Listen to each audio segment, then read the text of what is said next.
Hi everyone, this is Mitch. It is halftime of the national championship game here between Clemson and Alabama. Our good friend Nick Saban getting it handed to him. And I'll tell you, Tua Tagovailoa having a not very good game. It's hard to say when he's completed such a high percentage of his passes, made such beautiful throws like the downfield toss to Jerry Jeudy that it's been his two mistakes that really are the difference. Clemson up by 2 touchdowns and a 2-point conversion here, or a missed extra point, whatever you want to call it. It's 15-point deficit here. But, those 2 scores, 2 turnovers, Tua Tagovailoa, 1 a pick 6, the other one thrown basically to the Clemson defensive back. I'm not sure what he was looking at, what he was thinking, but what Clemson was thinking is that they have taken control of this game. And while Tua Tagovailoa has made the mistakes here, I think what we really see is that the Alabama defense is getting absolutely gouged, just slashed. They have no answers. And, we saw Quentin Williams there before halftime coming out of the game because he was absolutely gassed. They were talking about how gassed the Clemson defense was, but it was actually Williams who was gassed. And this Alabama defense has been taken for a few laps around the track. Of course, these national championship games have been decided late. They've been decided in the fourth quarter. But boy, Clemson looks to have Alabama's number. They look to be the more motivated team. We were worried about the Alabama defense coming into this game, not worried as fans of Alabama or Nick Saban, because, right, what do?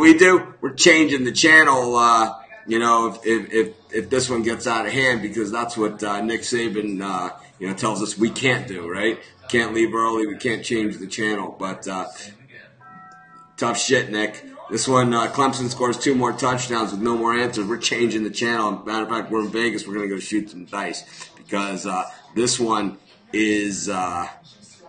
looks to be all Clemson at the moment. Of course, Alabama gets the ball to start the second half, so all it takes is a score, a stop, another score, and we got a ball game once again. It's not like we haven't seen it before. So.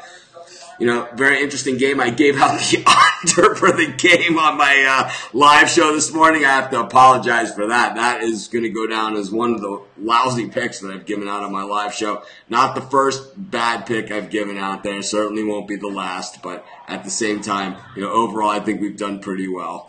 But as we look to see what's going on here for a second half line of this Clemson-Alabama matchup, and the Imagine Dragons we'll be playing shortly, and I want to catch that for sure. But, I just think that what we've seen is that Trevor Lawrence, he looks like a pro out there. I mean, he is throwing darts as Clemson plus 7.5, minus 120 for the second half, plus 280 money line to continue the onslaught, or Alabama minus 7.5 at even money. The total here is set at 31, so they're expecting the odds makers looking for this shootout to continue. To be honest, I think the pace slows here. I do. I think if Alabama catches them, I think Clemson's best chance, or the best chance of the over, would be overtime. But more than likely, if Alabama can catch him, we will start to see Clemson start to milk the clock, because we're seeing Lawrence finding these openings, finding these short passes, finding these guys open, and the Alabama defense having big holes back there with absolutely no answer whatsoever. You guys know I'm excited. This doesn't, this game is far from over. Unfortunately, our tickets that we have on Clemson money line, of course, my premium pick was Clemson on the money line here, plus 185. But unfortunately, they don't cash these tickets at halftime.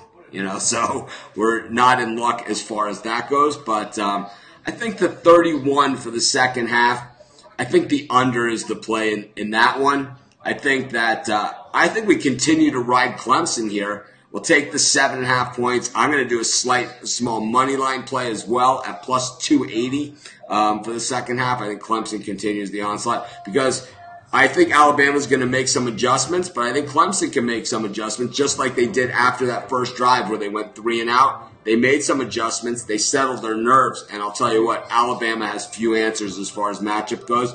We're seeing wide open receivers and holes in the secondary for Clemson. We're seeing Alabama just not being able to do it, and I think even these Etienne runs down by the goal line where he scored these touchdowns. I mean, he could run all day if some of these open up. They haven't had any answers for Etienne, and I'll tell you, Clemson hasn't really leaned to the running game at all. It's been mostly the short passing game, chopping them apart. I expect to see Clemson mixing it up on Alabama. This Alabama defense is on their heels. They are backing up, and I expect Clemson to continue and to win this game. I like the under for the second half. I'm taking Clemson plus 7.5 for the second half. Small money line bet at plus 280 for the second half on the Clemson Tigers. Nick Saban, this game gets 2 more touchdowns for Clemson without Alabama answering. I'm changing the channel, baby. This is Mitch. Thanks for joining me. Have a great day. Have a great rest of the game. I'm going to go watch some Imagine Dragons, and I will see you guys tomorrow morning for our live show, 10:45, 11 a.m. Eastern Standard Time.